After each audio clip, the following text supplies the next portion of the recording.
All right. You, and it's an open question what you is right now, but that's okay. You find yourself in a corridor.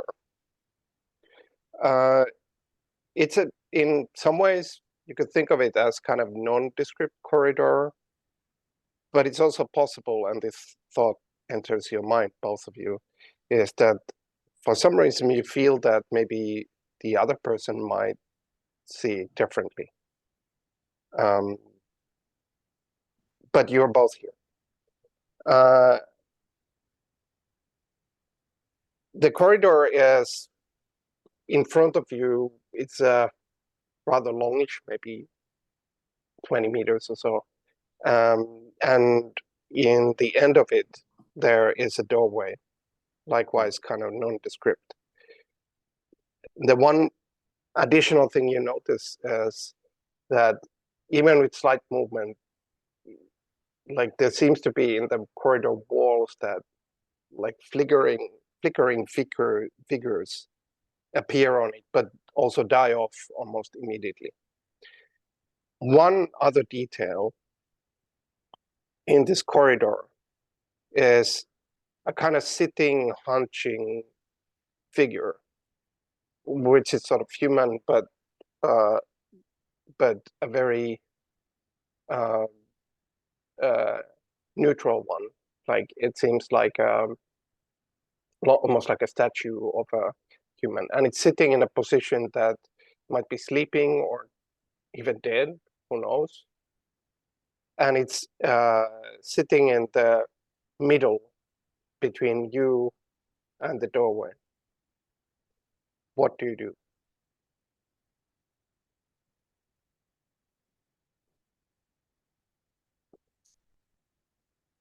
I will take the turn. Mm-hmm. You can throw them freely, like you can very fluidly put in terms. Okay. I will ignore this person not knowing what he or she does, being there on the floor. And instead, I will turn around and walk back the corridor, becoming more and more aware of the figures on the wall. When you say walk back, are you walking towards the door or to the direction? Where was the door? It's in front of you, like about 20 meters or so. Like I walk away from the door. As you turn and look behind, there is a kind of a weird, like a hazy effect of the corridor isn't it kind of fading out. And there is kind of emptiness. And there is a thought that comes to your mind that maybe it's a kind of figural presentation of a start or a beginning. Maybe not, but that's the thought that you have.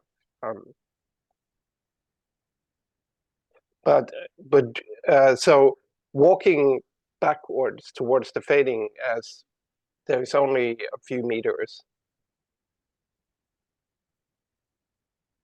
Actually, I have one addition to my walking back. I walk backwards back. So still facing the door, but walking like that. Yes, like walking backward. Yes.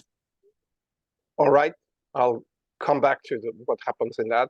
Pablo, what do you do to keep thinking of time? Yeah, I have a meta question for Eva particularly. If you want that both of us control the same agent, like we're basically just one entity interacting with this world, or if you would want to keep us as separate ones.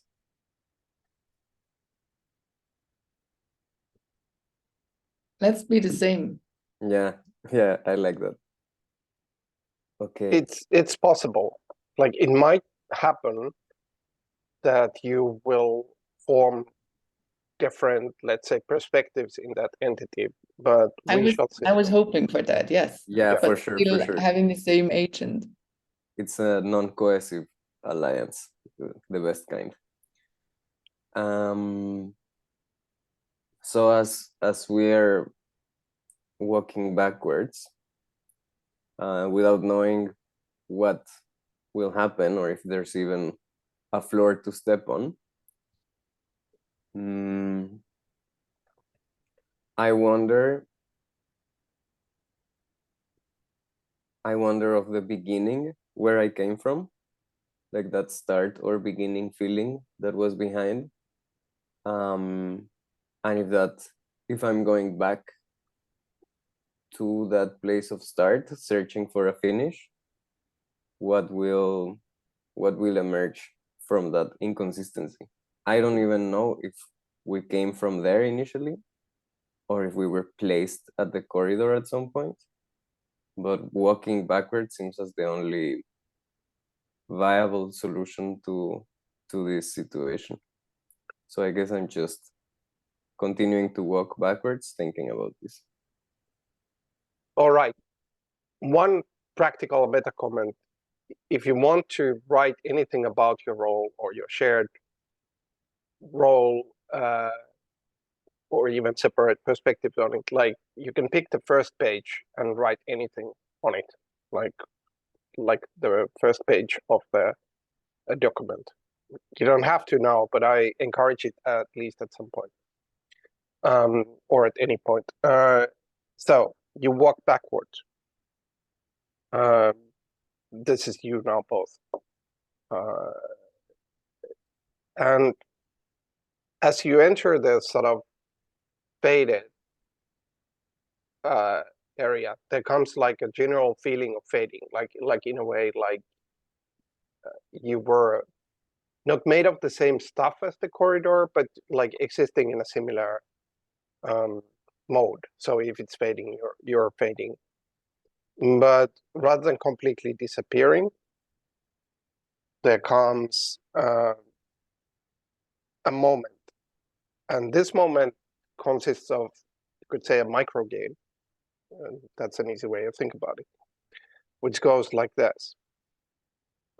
Both of you, like now separately, like think of one moment in this conglomerate we call Xorg that you remember that being meaningful or having a spark of something.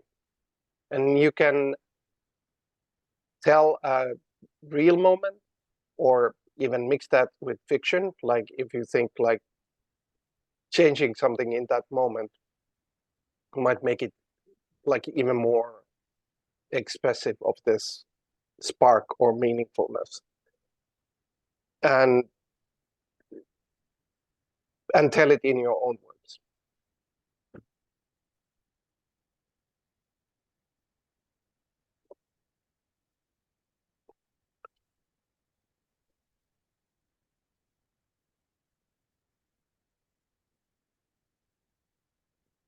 I have my moment, but I pass it to Pablo first. A very meaningful moment for me was the realization of games being agnostic to reality and the liberating sensation that came with it. Considering another meaningful moment, which is realizing that everything can be understood as a game and becoming a bit agnostic to reality myself. Yeah, that has been profoundly meaningful. Has happened in, it's not one moment, but maybe a collection of 3 or 4 moments. But it definitely feels like one moment when remembering it. You now hold an object that represents or is a figure of this moment. And you can tell us what details you see in this object. I'm intentionally saying object because it's up to you what an object it is and how it looks, etc. You can think on that, and meanwhile we'll jump to Eva. Okay. Your moment. So it's funny because my realization or my moment is very similar and very connected to that. I think it was the very first Xrox session I joined in that one room in England with the red tapestry. I remember that. And at the end, it kind of, there was a flow. And the conclusion of the conversation was, I wrote it down, and I think I remember the exact wording, the necessary artificial nature of reality, something like that. And it triggered the same realization that life or reality is a game, or everything can be understood as a game. And a matter of design. You don't know where that comment comes from because it seemed like a voice. But I'll pose the same generative challenge to you. Like, you now hold that moment as an object, but it's up to you to describe what that object looks like. And also, how do you say it? Can I just continue because yeah. To unplug everything, but that's the object. What is happening? On my desk, there is a mirror placed in front of me. Wow. And I work, I stare at myself, and it's surreal what is happening to you. So could it be that you hold a mirror, maybe a smaller mirror, but a mirror, but also like including the view of yourself in that mirror? So what is reality? If you go back and forth, like if you face yourself, what is real? Is it you? Is it what is? It's like this. And maybe like, I'm not saying that this is like in some potential, there is like a note in the back of the mirror on the other side, which is like it says it's slightly unclear, but it says something about like in the mirror you see yourself, but not just yourself, you also see the world. And the imaginary world. Mm. And then, what is the imaginary world? Is it just the world? Is there a difference? So I close back and keep the mirror for myself again and hand over. So Eva now has this object, and the object can change. Like, maybe this was just one presentation of this sort of potentially a small mirror, a carryable mirror, but you can change that. Maybe it's even a large mirror that somehow moves with you.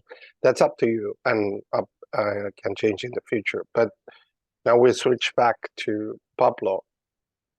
What is the object you're holding? And yes, you are the same person, same body, but the same body is capable of carrying multiple objects.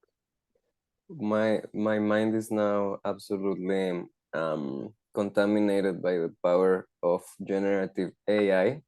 So I described the object and prompted something. So I can describe it to you of what I saw, and then I can upload what I prompted. But yes. It's a game figurine that is a representation of me in all possible game worlds, and the capacity to play this figurine using Xorgian constructions, and what it enables me in engaging with the world. So that's what I had in mind.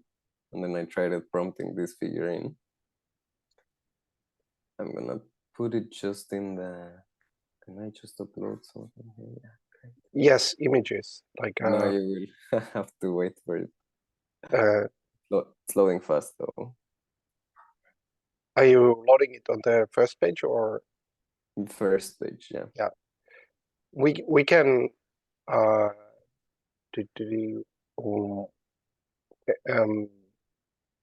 wait for it because it's almost arriving. Oh. The one thing I would say, like similarly as Eva's object of the, let's just call it the mirror, this can change and have multiple presentations. Like one way to think about it is like that it can be an object that metamorphoses, but it also doesn't have to, but it's still something that you're holding. It does. For now, there's at least 2 variations of it that I like, but it's in constant flux. Like this is just one moment of it that we got the privilege of catching a glimpse of, but this of course varies. Yes, and the variation itself can be included. Of course, now in addition, it has this meaning to it, like which you yourself described, like feeded by this moment of a spark or memory, and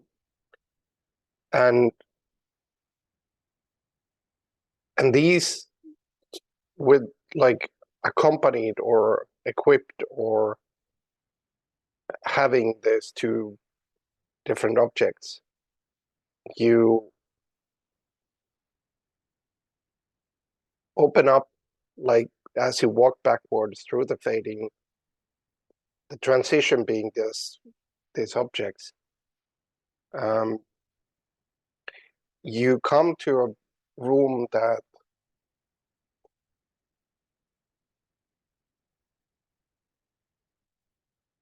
is called diagrammer.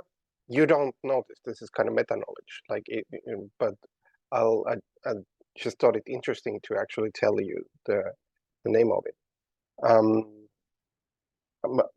So that the room looks like it's a large open room, quite spacious, and there are now multiple doors, but they also seem to flicker, like they are there, next moment they aren't. And they similarly have this sort of different qualities of like how they look that can change. But on the floor of this spacious room, there is, well, simplest way to describe it is a kind of a map or an outline map. It's more like forming something that's a bit like between a diagram and a map itself. And it also changes, but you have this feeling that it communicates or corresponds or can react to the objects that you have, that they can be placed, and that might change the map itself or the diagram. And you also have a feeling that there is an area or a place for potentially for the objects themselves in this map. Otherwise, the room seems to be made of the same consistency as the corridor was. Like there is this sort of nondescript, maybe seeming different for the other person, and there is, like, the doors are flickering. There are different kind of patterns flickering on the walls. What do you do?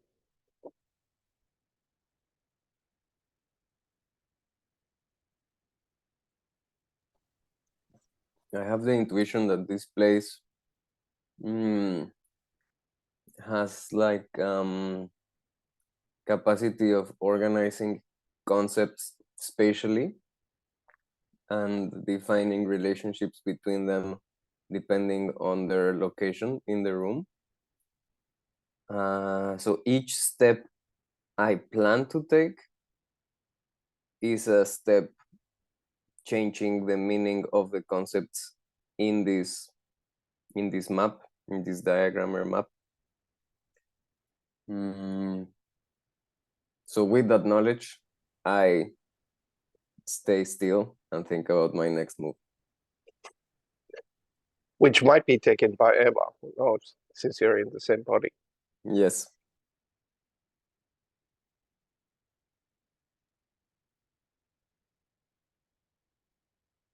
Eva, what do you do? While standing still and thinking about my next move, I start to have a conversation with myself. I split my conscious thinking into two different roles, or almost acting as, or almost actively creating my own alter ego. How does the alter ego appear to you? Not physically necessarily, like how it looks, but how does it, like, how do you experience it? Might be a good way to describe it.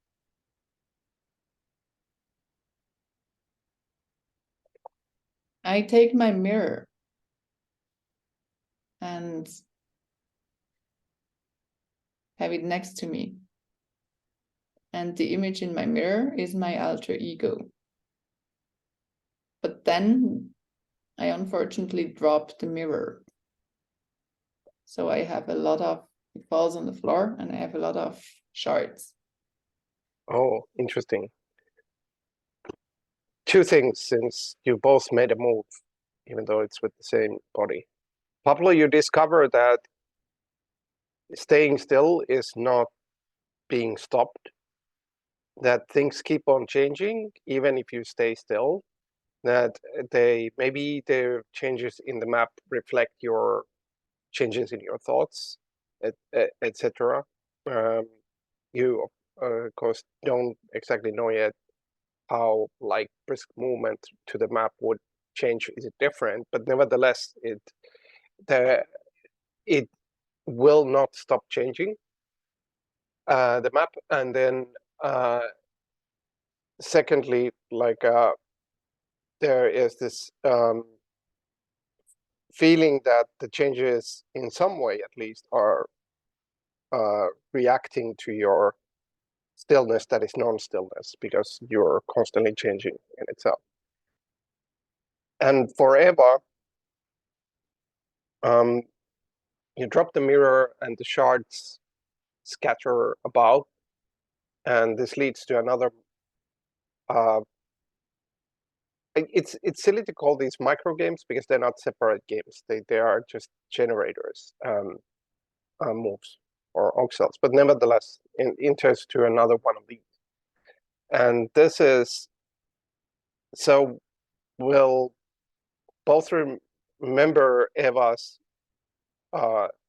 memory or spark of how she described it, which generated the object.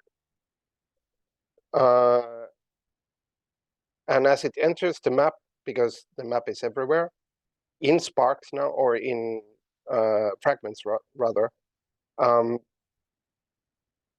all of us, including myself, will now think of one way how this Eva's memory could grow in Xorg.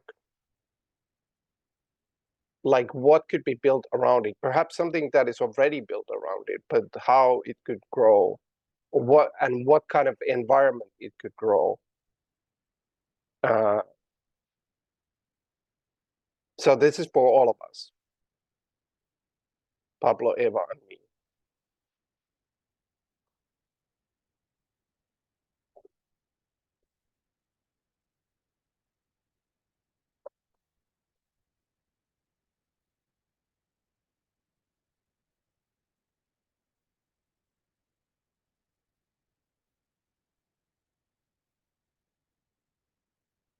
Anyone can start. but I'm intentionally pushing that you start, not me.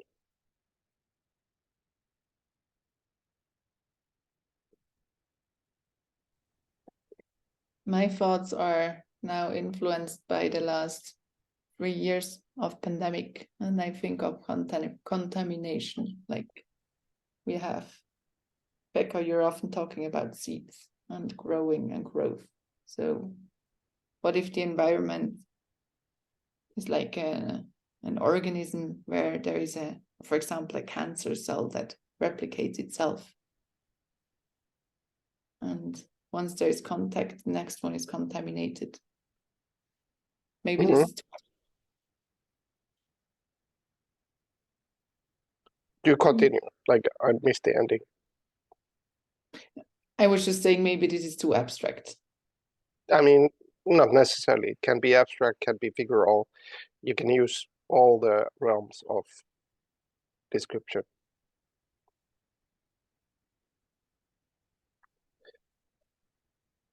I will pass it to Pablo, maybe add something in a moment. Oh, yes, you can add, by the way. I'll say that. I'm thinking that the broken mirror has contamination capacity, so there's reflections are acting as like a virus that moves from mirror to mirror, and for a mirror to be infected and reflect the instance of the virus that the previous mirror was reflecting before, the geometry of the room needs to change to respond to this infection that is now rapidly spreading over all the mirror shards. Mm.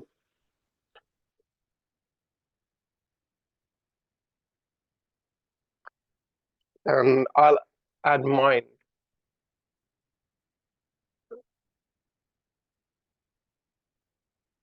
In a way, like the memory you post, like could be taken as a statement, but also kind of as a question.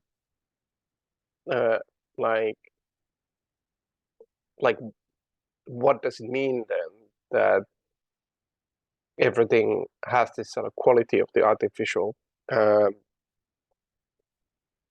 Like it's in a way like it's fluctuating between a statement and a question because it allows to see, oh, I can see this differently now, which is kind of like an answer in a way. But it also at the same time on the side of it leads to question, but what about this? So it opens up both as answer and a question. And this, I can see this on the map that there is this sort of between the fragments, and some of the fragments also reflecting each other, by the way, because some of them landed in a way that they might even cast on another. They like form this sort of momentary lines or threads. Maybe this can be decided later. They are even like physical threads, like a thread in a fabric, or maybe they are just light, like a thread in the form of a light. But it starts to form this sort of a thread work, which is kind of like a network, but of threads. So a thread work that spreads in around the area of the where the mirror shattered.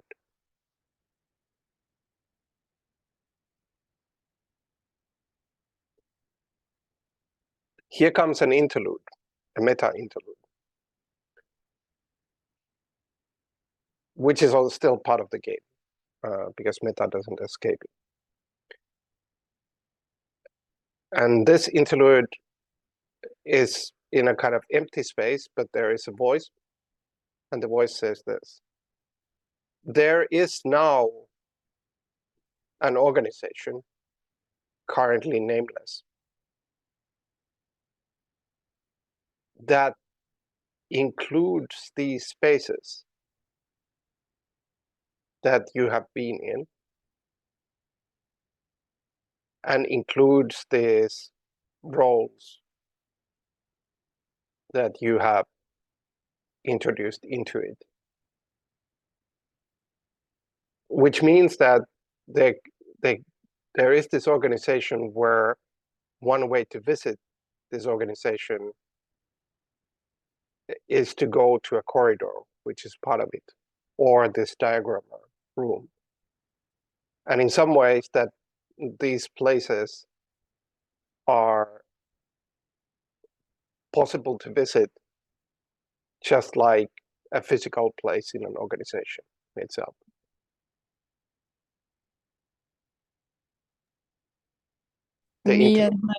Sorry, go ahead. No, do say. Our us and our alter ego pose a question. Is it an active decision to end up there? Because going into that corridor inherently is an active decision, or does it just happen as contamination? Because contamination just happens to happen. As a playful moment, not so much as a game master, but maybe a game joker, game jester, I'll give you what you just said as a move to your role, which is somehow harmonizes with the mirror, and it harmonizes with potentially the area itself. You can write it down as a move. You can, of course, reword it as you want, but in itself, it's a move. Yes, it's a question, but it's a move also because it's a guiding thought. It has a direction in itself. So if you were to ask that question, things were likely to move somehow alongside of or along it. So you get that as a move, which is also, of course, you're right into this organization that still doesn't have a name.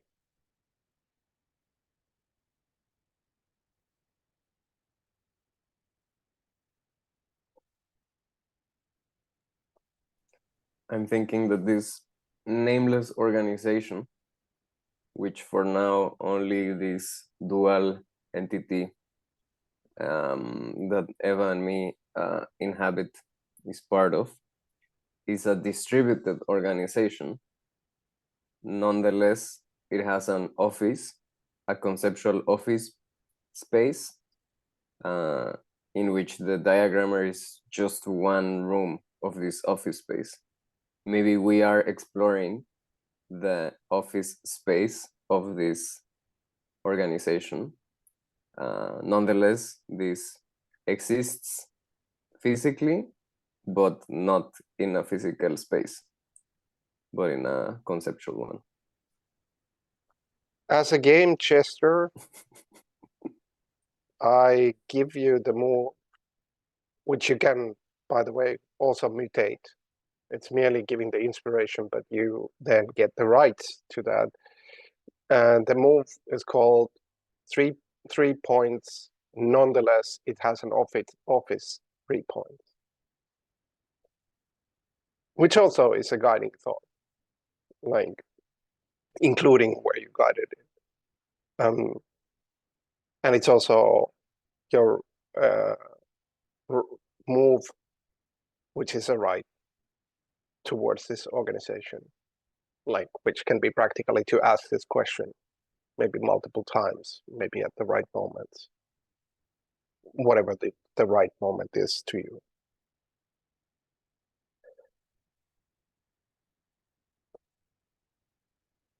So you have this now, like the interlude ended. You're back from the dark space into this room with the map.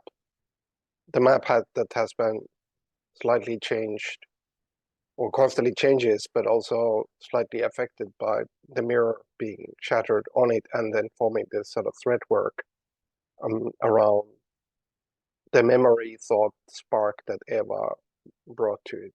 And it, of course, keeps on changing, even though, Pablo, you want to stay still.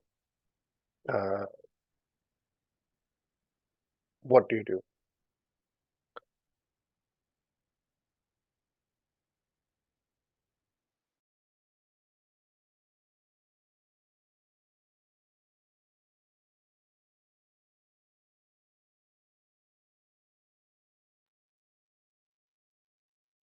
Being or following me and Pablo's desire to stand still while having the premise that everything is still changing constantly, I start turning around and how do you say that in English? Just stand still and turn around myself.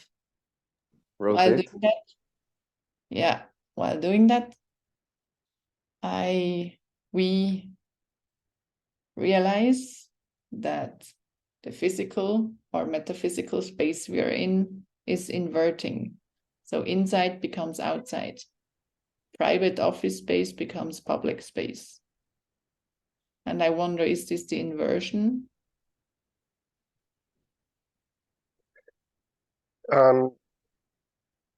What do you, like, how do you envision public space in this? Like, it's an interesting thought. I'm just looking for more details because I think they fit, the details might be fed into the game itself. Initially, I was just thinking about making the inside walls to the outside walls. So moving from the inside to the outside. But maybe it is just the ambiguity of space. And what does inside and outside mean? Inside space can be public space as well. So it's not about the physical space, it's about the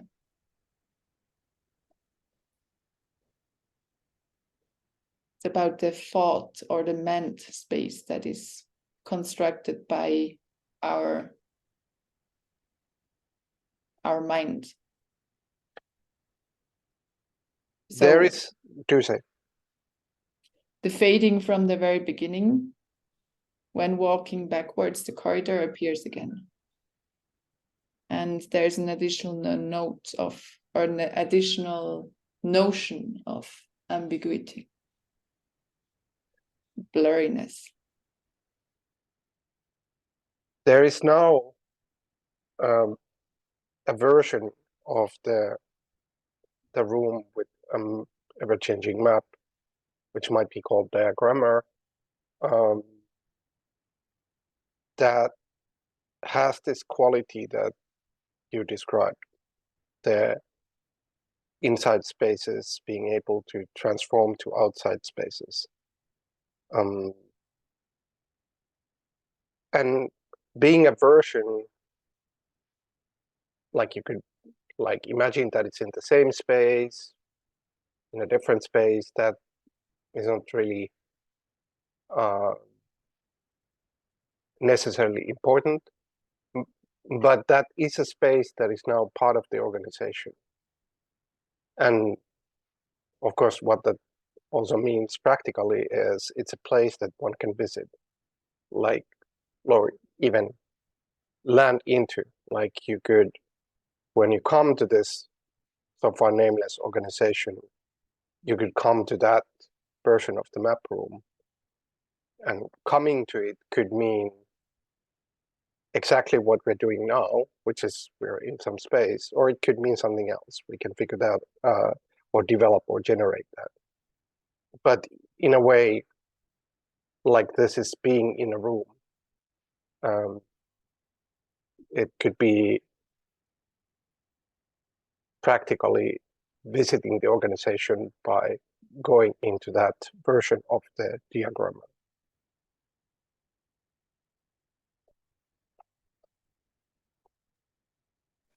So as the room becomes open, slowly opens up in a public way, it also welcomes new instances of our alter egos to inhabit our single agent.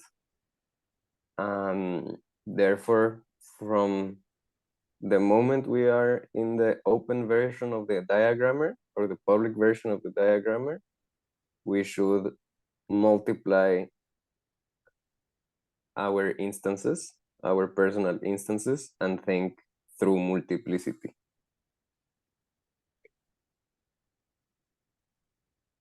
Through that move, which you just described, you open up the nature of the role, and who answers you is the unreliable game master. It's like, if you know the concept of unreliable narrator from literature, the unreliable game master is kind of the same, which is not the same as the game jester. Answers to you.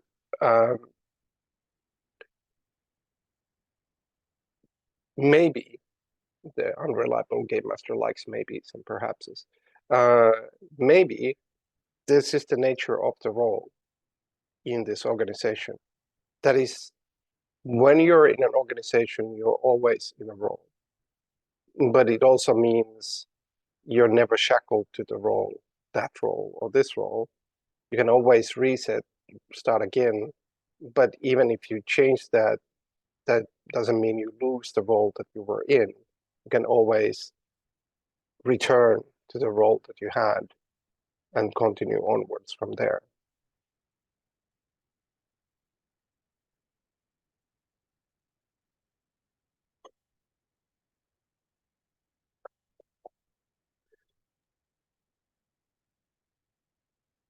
As there is now this multiplicity and multidimensionality of space and agent, there is one or part of one of these alter egos is dropping out and forms its own agent. So we kind of separate. And this new creation is walking towards the game master. It's through the realization of the game master being unreliable that the multiplicity unfolds, because it's through that unreliability that any and all possibilities are considered, because they can always be truth, they can be a lie, and there is no way of knowing. But this space welcomes all perspectives to inhabit a singular space. So the only way to approach the unreliable narrator is to keep dividing our multiplicity into singular entities. So one more of them appears. With that move, another realization happens, that also the agent, the us, is unreliable and reliable at the same time. Mm-hmm. Like in some ways, the unreliability can be just the unreliability of life, or a quality that is normal or belongs to the world itself.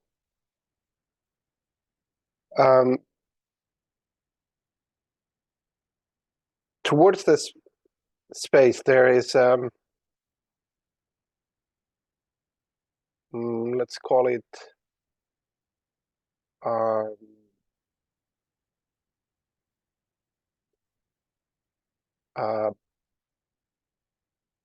hovering over the map, and this can hover in the multiple versions of the map itself. There is a kind of like it's in the form of an offer, which visually could be that it's it's like fluctuates between being in the space and not being in the space. Maybe there's other ways to see it, but there's this offer which reads, and this can be read in two ways. It can be read organization. Underneath it, it's a motto, organization in question. In this version, the breach being the little tick, breaching the O in organization, which is sometimes called Q, is silent. So organization, but it also pronounces itself as gorgonization. To if one wants to make the difference between just the word organization or this. And it's an offer there as a potential title of the game, title of an organization, maybe title in process.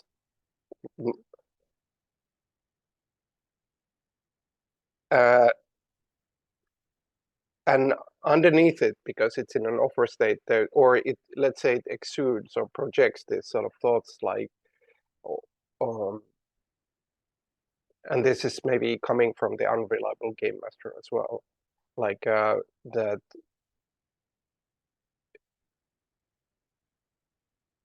in a way Xorg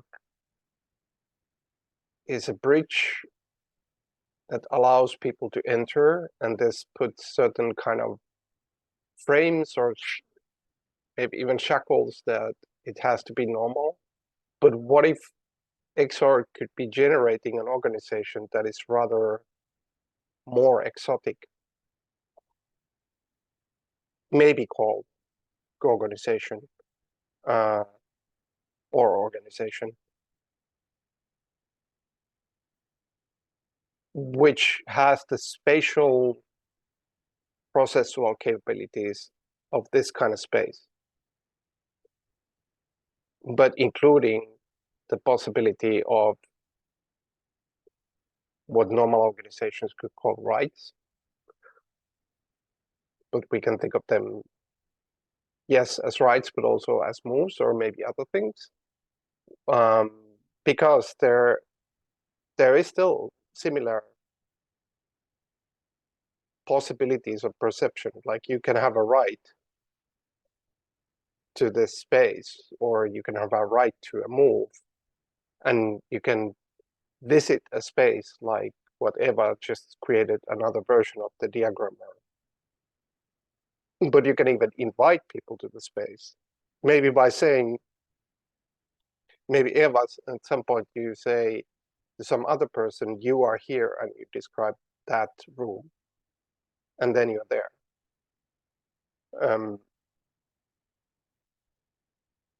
And that can extend to all the way to things that one normally calls projects, etc. And of course, by what we've been lately thinking of this projection or casting, it can even extend to real life. Like in the manner of you're in a real space, but then you decide that this space is now the diagram.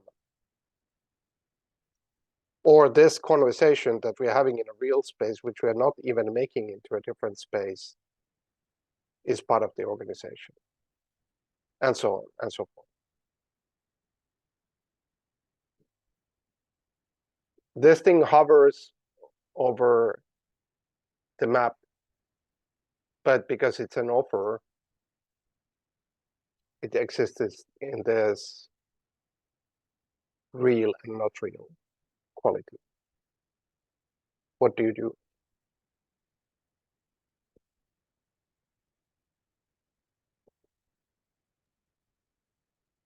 I've captured this capacity for multiplicity into a dice. into a dice that is able to provide. It's irregular, so some outcomes happen more than others, but nevertheless it always changes according to its circumstance. So we can use this to navigate multiplicity. I will now transform from game master to a host, which is kind of like while it can have game master like qualities, it's not really mastering. It's more hosting. So it can maintain or offer a space or process, but it's not the master of it. But in that quality, I offer you into this space, and maybe for the whole organization itself, that you have the move/object of this dice. Maybe I offer that with the question of what is the name of the dice. And you don't have to know how to use that dice yet. But I'm offering it as a kind of opportunity to think about, like, how do you throw this dice?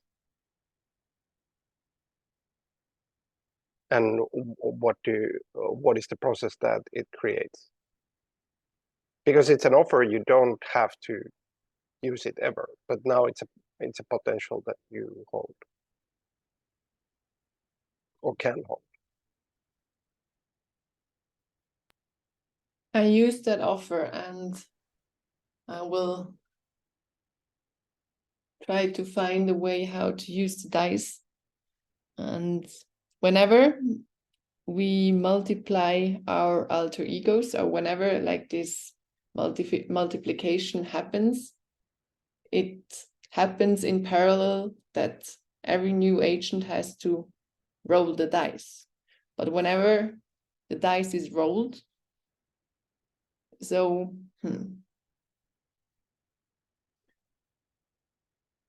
dice also has, like, there is an unfolding, but at the same time, whenever the dice is rolled, there is an act of limitation happening. There is something that limits growth. But I don't define yet how or what exactly is happening.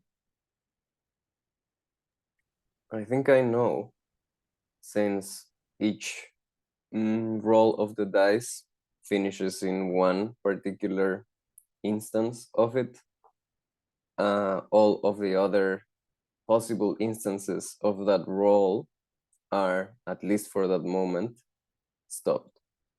So only one grows. And this version of the dice that Pablo created, of course, everyone can hold that, but also I'd like to offer that to Eva as a possibility, because you already kind of made a new version of it. In a way, like it was in this, what we last time called the quality of mist, could also be called ambiguity. Like that there was something to the dice that Pablo described, but then by talking about this limiting, you added detail, which is, by the way, limiting in itself. By adding detail, you like add shape, but at the same time you cut away some other possibilities. So that's a version of the dice that you could hold and operate, but of course you can give it to others.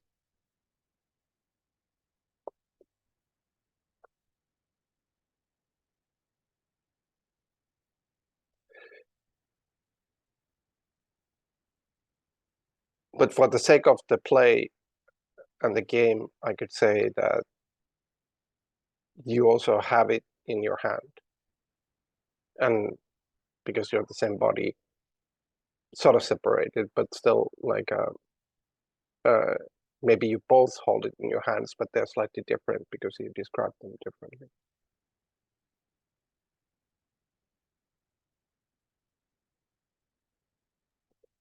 I add another realization or another occurrence. So with all this multiplication, whereas only one agent of each dice move survives. So once the physical space is full that we're still in,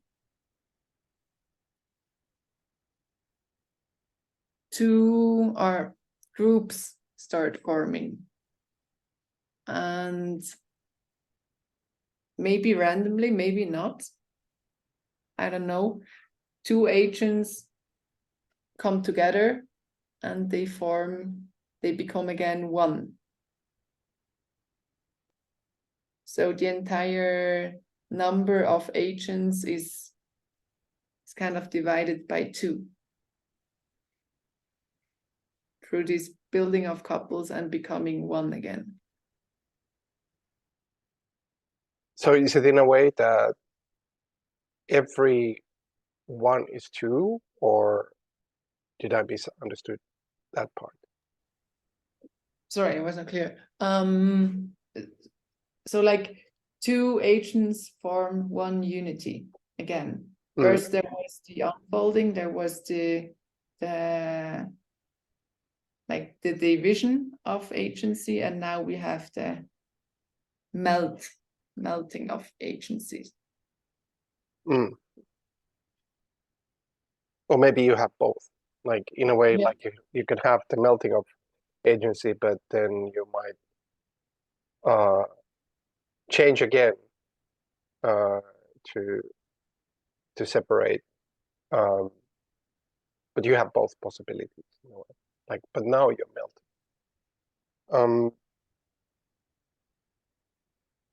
Now into the, well, we'll see if it's the final space, but it could be. For this, you could call a game, but it's also like a visit or an encounter in this organization, potentially nameless, potentially organization. You seem to be above the diagram. Maybe this happened by floating up. And you're in a space that is, you know that it's limited somehow.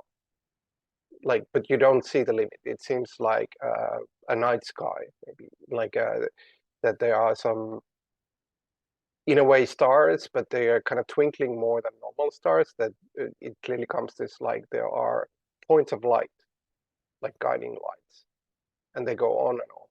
They fade and come to strength.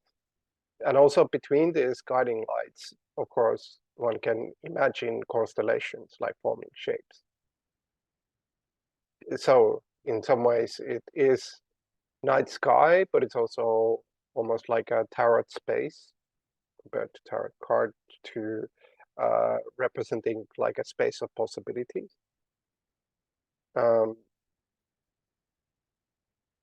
And also the floor it's not really a floor, but continues the same way downwards, like it would be a sphere that you're in the middle of.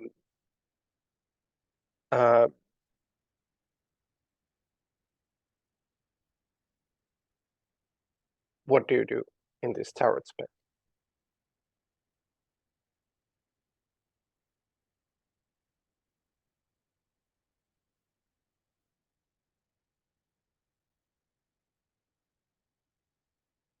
Or think, or process?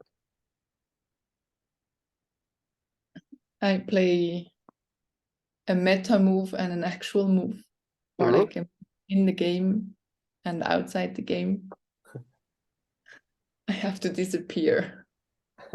Yes. I'm very sorry. It was fantastic the last hour. I have to leave. And it's like, I think it's the one session where I want to leave. Not at all. Aha.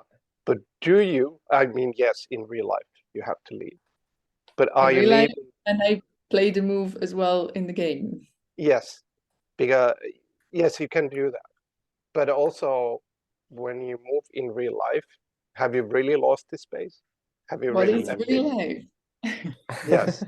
Have you really left it? Because if you think about it, and then you think, oh, I should have done this in the diagram or the corridor, have you lost it? Or can you visit it again? And what is that space of spaces complex, if you can do that? Because not only you can do that, but you can invite somebody else into it. Somebody who is not us three. So it's really gone. And this is what the unreliable host says to you as you're leaving.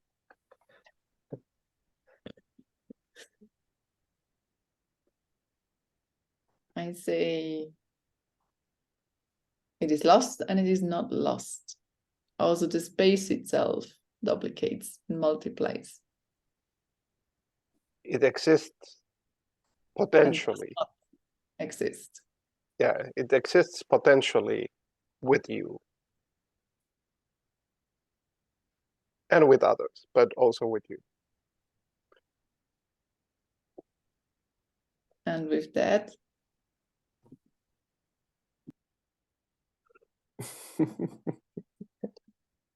you find yourself alone in the space, this space, a tarot space of possibilities.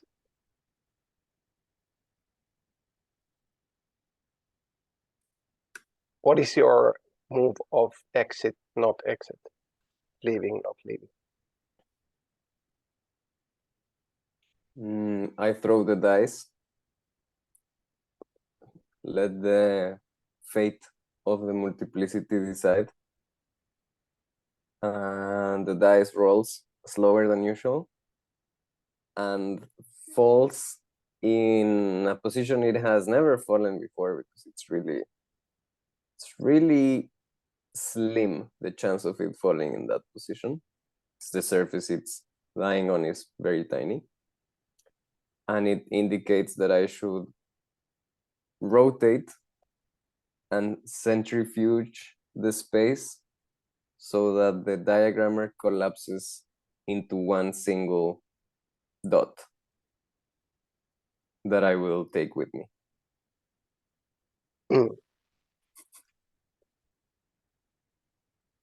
And that ends the quote unquote game, or the visit, or the dwelling, or time spent in. It's a safe move. Yes, it is a safe move. Mm-hmm. Because it doesn't disappear.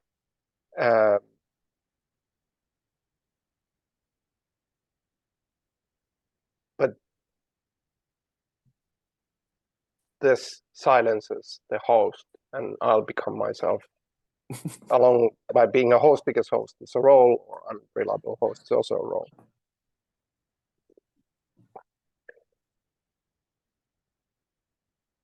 But in this meta, not lost from the original, I'll ask you, any thoughts?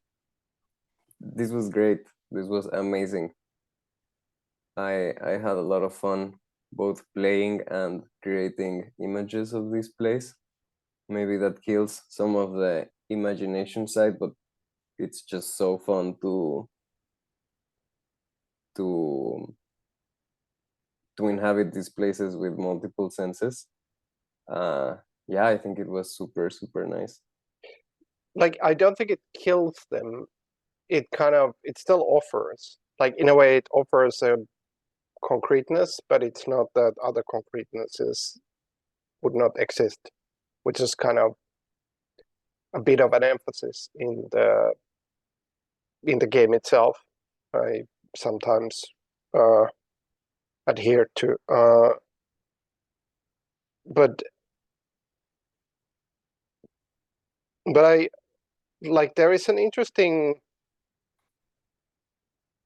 like opening of existence of space, like a space of process here, which is like, of course, it opens up from the possibility that one can go into these spaces or variants of them or other created spaces, certainly again, also with others. So are they really not that different from,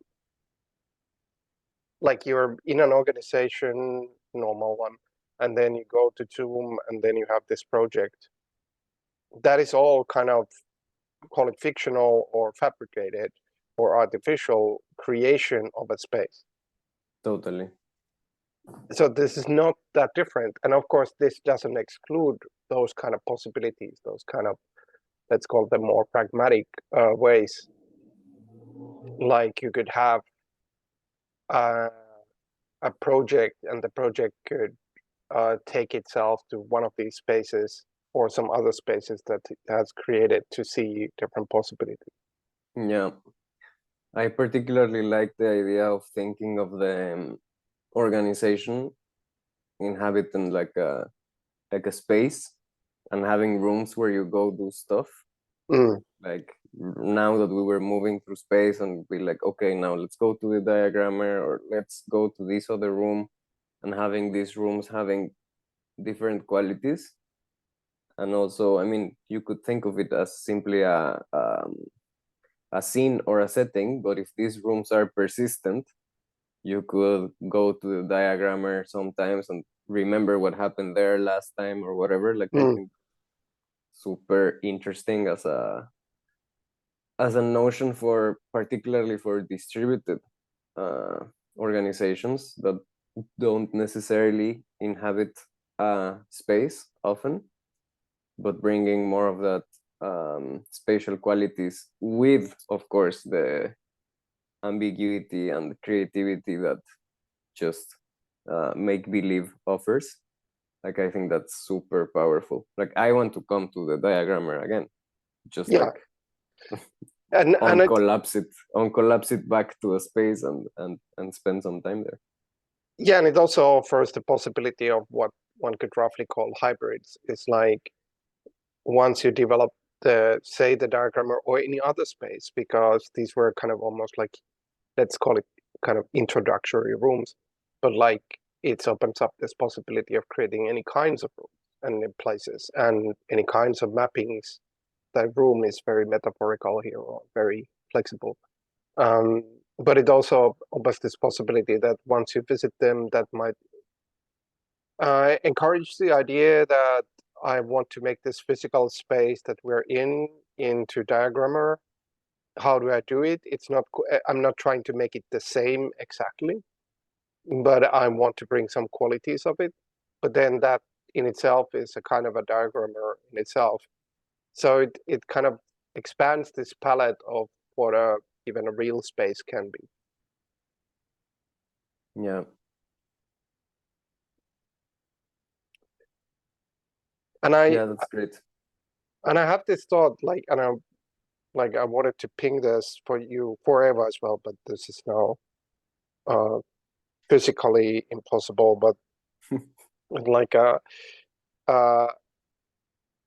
and of course others. But so like here's the kind of thought pattern, roughly speaking. Like said, like I kind of inserted it in almost like a small practical moment or strategic that in a way Xorg, yes, like it's a sort of a gateway, its existence, but also like in the recent times there is this interesting of what Xorg can generate, and of course some of those things can be tools of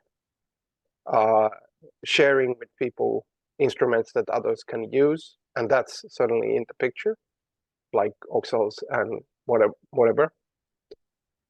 But what if, like, one of its things that it could generate is this organization that is much more free to exist in this sort of very unconventional way? Like, the name I threw out was this organization, which is typed almost the same as organization, the general word, which is this kind of space. And it's not that now, say, the diagrammer becomes the central room, it's just in the space, which is essentially infinite. But if you start thinking about it, like if I go very pragmatic on this space also has the possibility of setting rights or moves like rights, or whichever, even rights called rights, to things. And it also has the possibility of offering, like even the offering of asking somebody to join the space by saying, like, you are here to this space, but also into physical spaces as well, like the dimension of hybrids. So, like this kind of generated entity of a very unconventional new way of thinking organization could be something that the Xorg generates, but also because it's generated from it's, let's say, more free to exist in this experimental space. But with these rights, etc., it can function in this manner of organizing us. Like like I was already thinking of, like, if it's called organization or whatever, what kind of rights everybody would have from the Xorg people, say, or outside of them also, but maybe those are different. What kind of rights they could have to this organization and its creation. I mean, certainly, like, whatever resembles a kind of game mastery hosty style of things, everybody would have the same. And I'm generally thinking everybody would have the same. But it's then also a space where you can invite other people into this organization. Totally. Yeah, that's great. I'm thinking of for example, if anyone in the organization has the right to create new rooms and invite people to those rooms, you can like, for once, really have like an infinite space that is like radically welcoming in a way.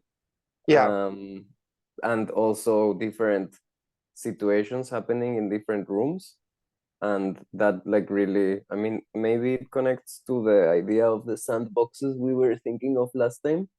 Like, you have these sandbox rooms where things can be explored, and then when you're out of the room, you can bring things out, or you can leave them behind. And it has like this, like, the spatial analogies have this very powerful capacity to convey organizational patterns. I mean, in the broader sense, right? Like, what is in the room with you defines what you can do there. And that can really be used in our favor to potentially and very creatively set up situations of play and think and thought, and very rapidly shift the scenes and have people visit. And maybe when certain people are there, we can have access to certain rooms. And maybe when there's people that don't come very often, we're in a more public room. Like, I really like when we expanded the diagrammer into a public setting, and I started prompting a bit more open spaces that you would feel you have like more access to them. Like, that was really powerful, right? And it can be closed again, or it can be opened. Like, yeah, that was great. Yeah, and it's also like in practice, it can even be like when you're inviting people into a space, say in some kind of whatever festival, seminar, whatnot, and it's the same space that they're in, but there's one quality added because there's a complete kind of gradient, everything being described, nothing being described, and everything in between. And like in a way, like taking a normal space, say a room with people sitting, and then you add one quality, like let's say that you add that there is this uh, it can be like physical, like in a way, like that. Imagine that the roof, the ceiling is like actually a board of questions, and whatever you're thinking of the questions that you're seeing, like that you can imagine the questions on it. Those questions, like, or that kind of addition changes the space. I mean, not necessarily the best example, but just like example nonetheless. Um, so you can use this sort of hybrid approaches as well, starting from the physical and moving to like maybe just one or two steps towards what could the space be called, like semi-space. But you could also start like this from the other direction, from the description, or even somewhere in between. So it's it's a very wide palette, and like in a way, it's a palette or a medium or context that can potentially also behave a little bit like if you would imagine like the space of all games. Like if you take all the games in the world and you think of there is the space called games where they all exist, which is of course hard to set the limit, but nevertheless, like one can certainly imagine that. But then every game is kind of like a space or a room or series of rooms in itself. Like this kind of space could include like, yeah, somebody makes a different version of the diagram, or well, that's in this space. It's kind of like a game of its own, which can be there on offer. Other people can take it and play it, but it can also be a different version that people connect to other structures, that they put the diagrammer in the middle of something and then build around it, that also exists in the space, just like a different game would exist in the space of games. Yeah.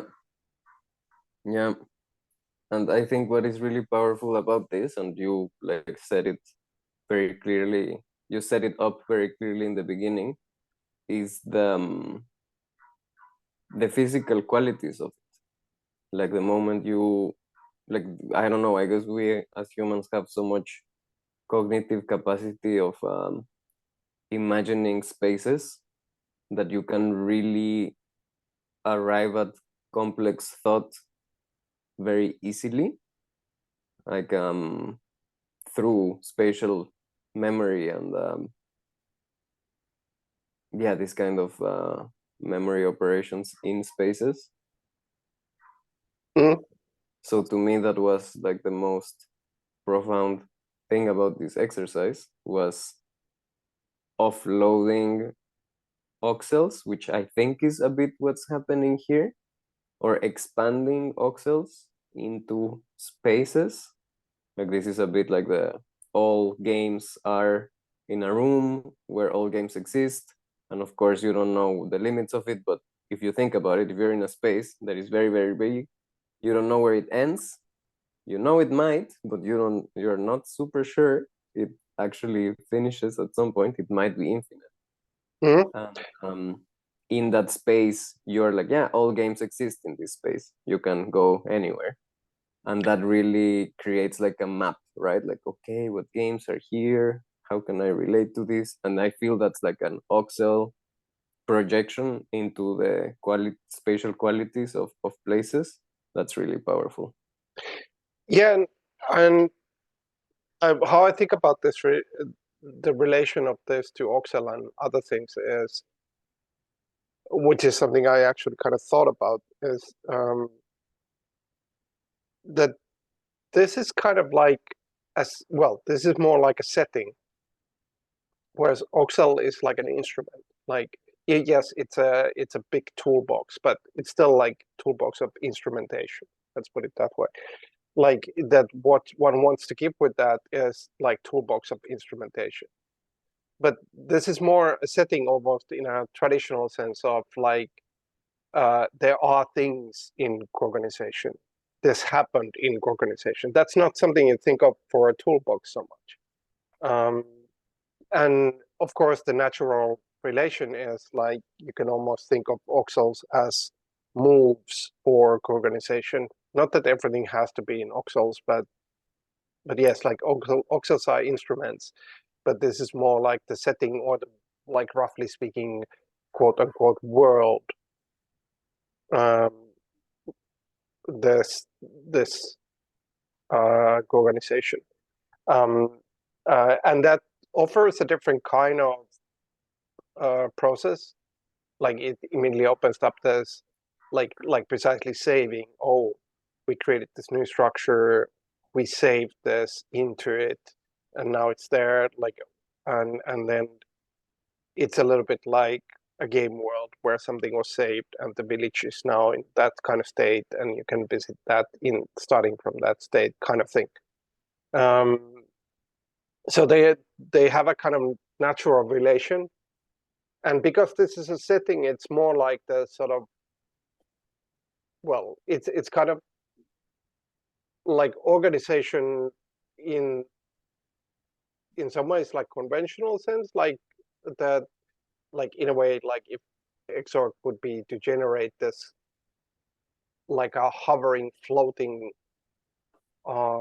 organization on top of it, which people can visit. It's kind of like an organization in that sense.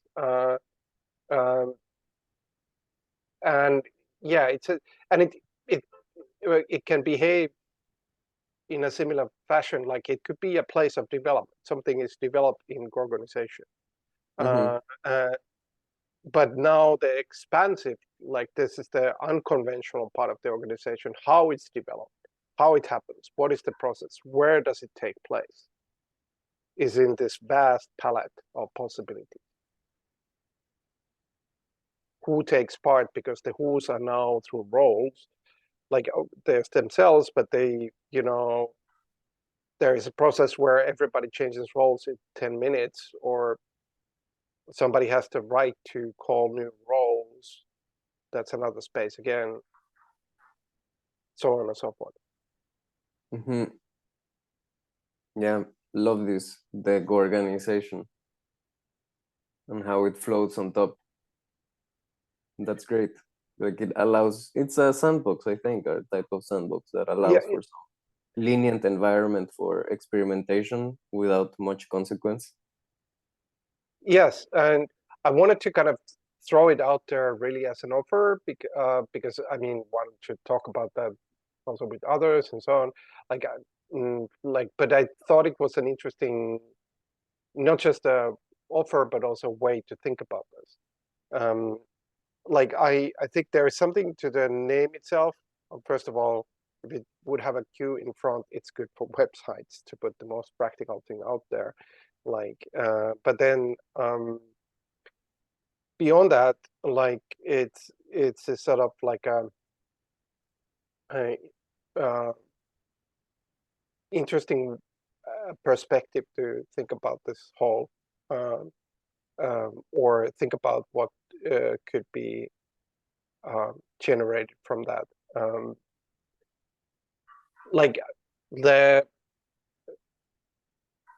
actually what, like you kind of described them already, like your impressions of the organization written with the Q. But do you have any other thoughts of that kind of coining?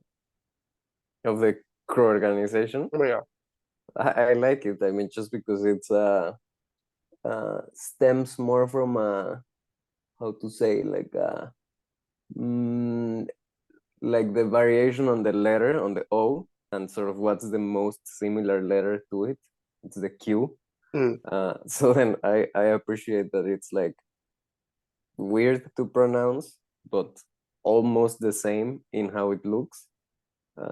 I just like that quirk, and it like makes it funny or weird in a way that it feels inviting and non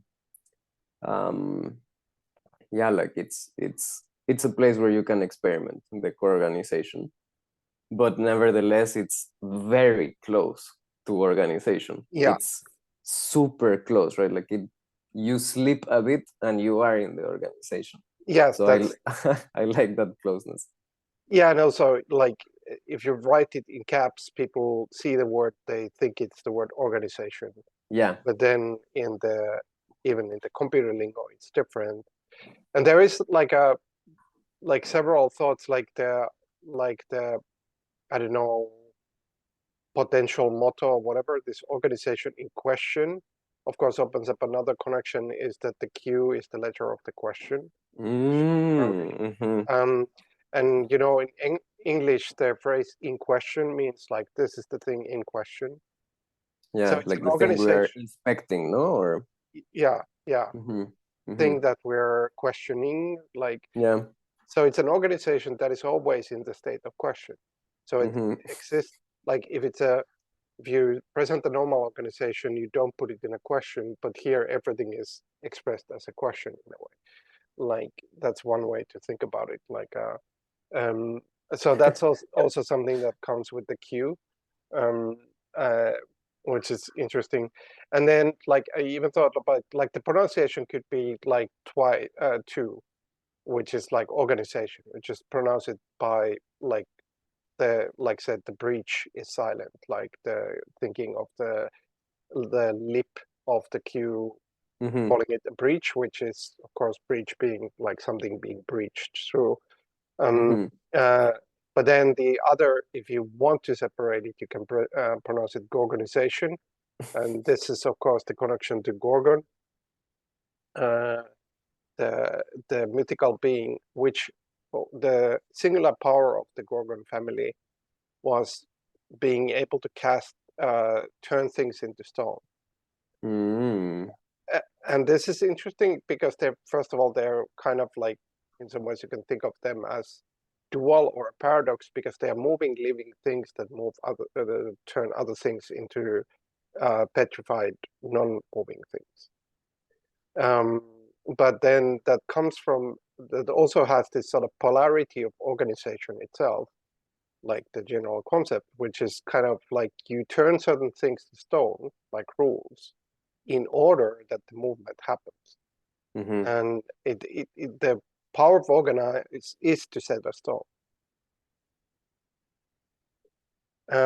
Is to set this foundation, rule, constitution, whatever, which is like stone, to instigate movement upon that stone. Yeah, to agree on something. Yeah. That you can operate on. Which is turning to stone. Yeah, totally. Yeah, So, I love it. Super powerful concept. But yeah, we don't like have to marry yet with that concept, but it's interesting in this mix. But more importantly is this structure, this setting, or the kind of way to approach this setting, which could be called organization or whatever, and how that is really a space of organization if we move into this Exorgian mindset. Like really, like said, as Eva was leaving, is she really leaving these spaces because she carries them, and then that it's completely possible to invite other person somewhere else into these spaces. Like there's absolutely no limit to that, and there's like it's just like our conventions, traditions, norms tell that's not normal, and that's not something you normally think of. But the fact that it's completely possible tells us that it's a possibility that we are lacking, and not because it's not existent, but rather because we don't think that way. Totally. Yeah, this is great. Let's keep co-organizing ourselves. Yes, let's keep this in. I mean, it's now saved for all of us in different forms, which is also, by the way, true for normal organizations. And we can leave it as is, as a seed, and return to it because it has a lot of possibilities to grow. And with that, I will stop share, and I will say goodbye to the potential people in question.